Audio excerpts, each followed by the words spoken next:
সম্মানিত মসজিদের মুসল্লি, হালাল রুজির প্রতিবন্ধক এদেশের মাটিতে এক নম্বরে সুদ।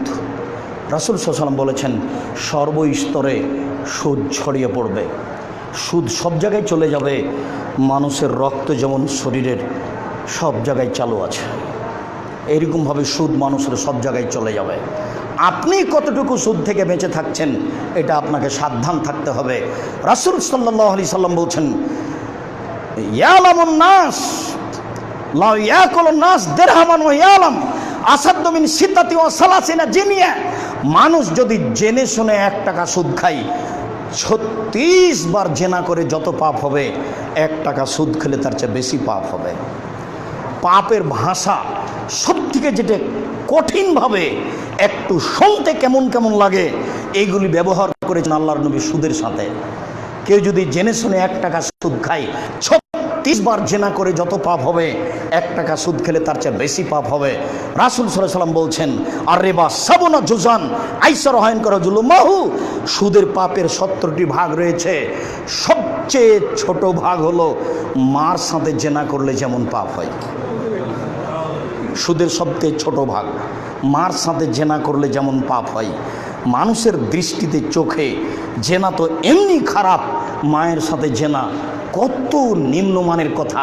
এই কথাটা রাসূল সাল্লাল্লাহু আলাইহি সাল্লাম সুদের সাথে লাগিয়েছেন।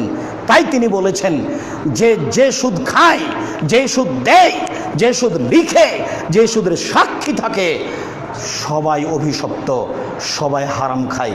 সম্মানিত মসজিদের মুসল্লি, দিনী ভাই বোন, আপনাদেরকে আমি হালাল রুজির ব্যাপারে এক সতর্কবাণী পেশ করে অনুরোধ জানাচ্ছি।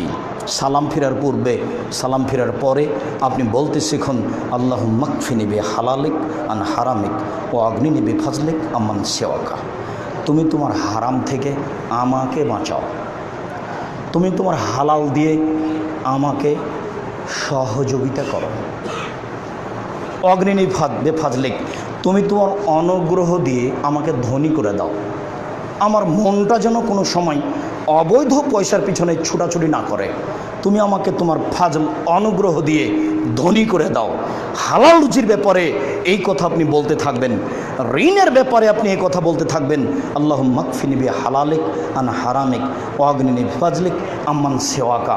মানুষের রুজি মানুষের পরকাল ধ্বংস হওয়ার জন্য যথেষ্ট। সম্মানিত মসজিদের মুসল্লি, জুমার দিন লম্বা কথা আমাদের জন্য কষ্টকর, আবার খুব রৌদ্র।